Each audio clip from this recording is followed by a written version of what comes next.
무형교회에서 유형교회로 오늘의 묵상입니다. 오늘은 에베소서 1장 8절에서 14절까지 말씀을 묵상하겠습니다. 성경 말씀을 듣겠습니다.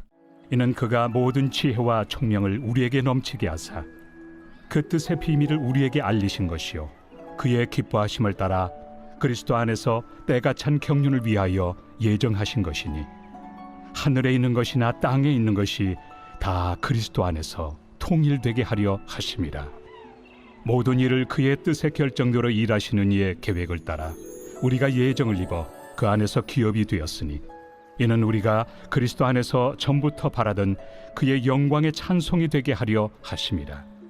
그 안에서 너희도 진리의 말씀 곧 너희의 구원의 복음을 듣고 그 안에서 또한 믿어 약속의 성령으로 인치심을 받았으니 이는 우리 기업의 보증이 되사 그 얻으신 것을 속량하시고 그의 영광을 찬송하게 하려 하심이라. 과거 여러분은 에베소 말씀을 큐티해 보셨습니까? 큐티라는 것은 제가 지금 남기는 것처럼 성경 한 장이나 소주제 정도 성경을 읽고 그 안에서 하나님의 마음을 찾기 위해 기도하는 것입니다. 저도 과거 에베소서 말씀을 읽고 묵상해 보았지만 이번에는 좀 더 많은 내용들이 눈에 들어오기도 하고 또 한편으로는 에베소서가 참 어려운 내용들이 많다라는 것을 새삼다시 느끼게 됩니다. 9절에 보면 경륜이라는 단어가 나옵니다. 이 말의 뜻이 무엇인지 아시죠? 경륜이라는 말은 집을 뜻하는 헬라어 오이코스와 관리, 법을 뜻하는 노모스의 합성어입니다. 그래서 직역을 하면 집안 살림을 관리하는 법 또는 가정 관리라고 말할 수 있습니다. 경제라는 말이 자원을 효율적으로 분배하고 관리한다는 의미인 것처럼 하나님의 경륜은 하나님의 자원을 인류에게 어떻게 베푸시는가를 뜻하는 겁니다. 9절에 나온 경륜은 단순히 계획이라는 뜻을 넘어 더 큰 의미가 있습니다.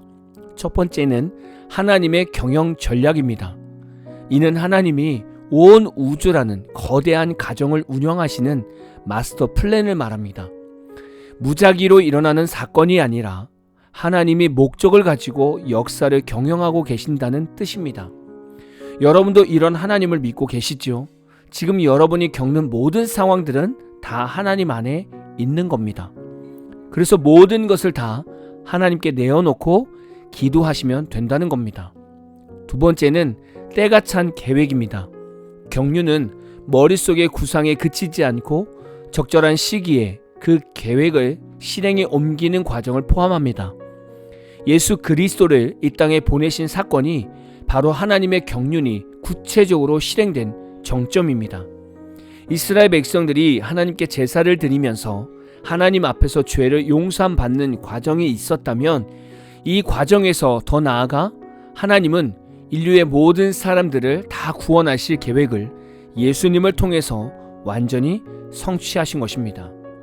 세 번째는 구원의 배급입니다. 하나님께서 보물 창고를 열어 구원과 은혜라는 보화를 믿는 자들에게 나누어 주는 신령한 배급의 과정을 의미합니다. 경륜을 쉽게 이해하기 위해 간단한 예를 들어보면 오케스트라의 지휘자가 곡의 전체 흐름을 계획하고 적절한 타이밍에 각 악기들이 소리를 내도록 조율하여 하나의 완벽한 교향곡을 완성해가는 과정, 그 전체를 경륜이라고 이해하시면 됩니다. 저와 여러분은 하나님의 크신 경륜 안에서 구원을 얻게 되었고 우리가 구원을 얻은 것을 알 수 있었던 것은 바로 하나님께서 성령을 우리에게 보내주셔서 구원받은 것을 깨닫게 하신 겁니다.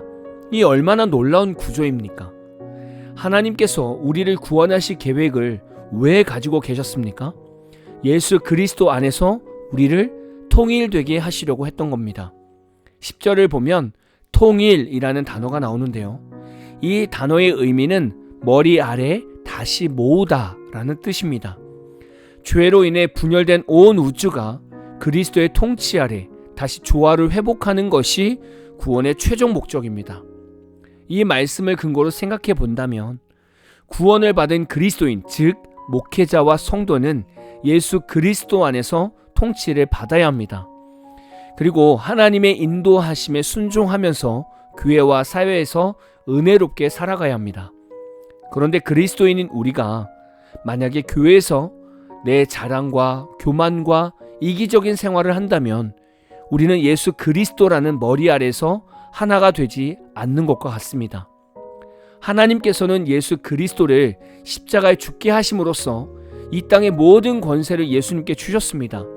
그리고 누구든지 예수님을 믿으면 예수 그리스도 안에 모이게 하셨고 하나님이 원하시는 모습으로 하나가 되는 구조를 만들어 놓으셨습니다. 이것이 교회이며 하나님 나라의 참된 모습인데 우리가 우리 멋대로 신앙생활을 하고 사회생활을 한다면 하나님의 경륜을 우리가 방해하고 있는 것과 같습니다. 여러분은 여러분이 예수님을 믿게 된 전체 과정을 한번 생각할 수 있을까요? 그 과정들을 쭉 되돌아보면 하나님의 경륜이 명확하게 보이실 겁니다. 모태 신앙인들도 마찬가지입니다. 기독교인 가정에서 태어났다고 해서 처음부터 구원을 받은 것이 아니죠. 그 한 사람이 성장하면서 하나님과 1대1로 인격적인 만남을 가져야 구원을 얻을 수 있는 겁니다. 모태 신앙인도 하나님께서 구원을 베푸신 과정을 되돌아보면 분명 하나님의 경륜을 발견할 수 있습니다. 우리가 이런 하나님의 경륜을 알아야 하는 것이 왜 중요할까요? 저와 여러분이 교회를 다니고 예수님을 믿게 된 것이 결코 사람이 선택하여 예수님을 믿었거나 누구의 실수로 예수님을 믿은 것이 아닙니다. 하나님의 뜻과 계획이 없었다면 저와 여러분은 아직도 세상에서 방탕하며 죄악의 길을 걷고 있었을 겁니다. 우리가 예수님을 믿는 것은 전적인 하나님의 경륜 아래에서 이루어진 놀라운 역사였음을 오늘 다시 깨달아야 할 것입니다.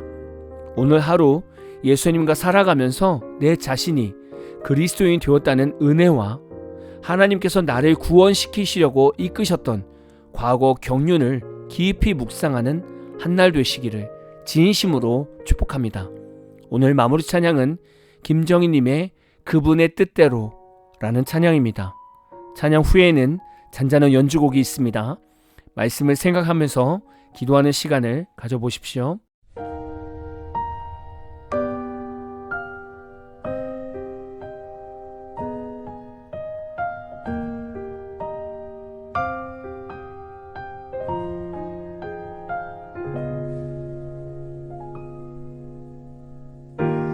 그분의 뜻대로 날 이끄시네. 그분의 뜻대로 날 만드시네.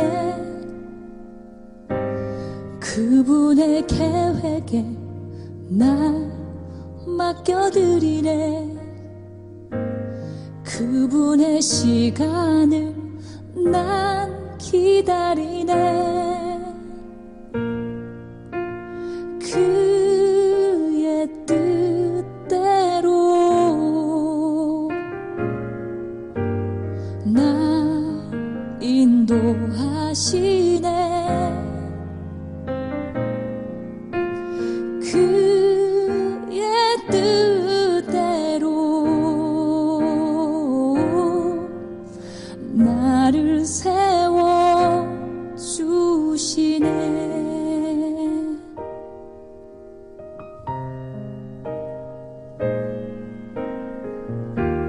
그분의 뜻대로 날 이끄시네. 그분의 뜻대로 날 만드시네. 그분의 계획에 날 맡겨드리네. 그분의 시간을 난 기다리네. 그의 뜻대로 날 인도하시네.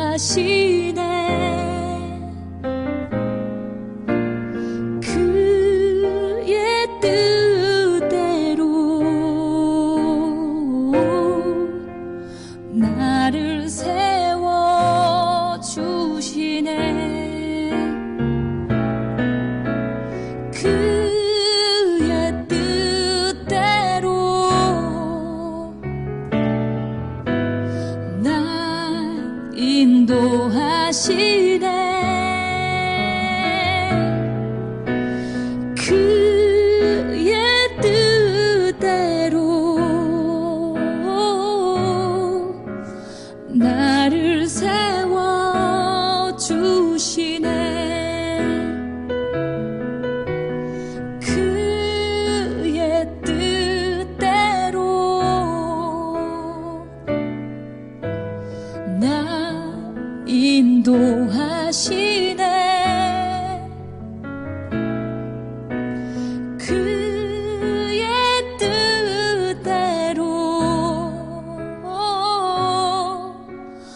주신 내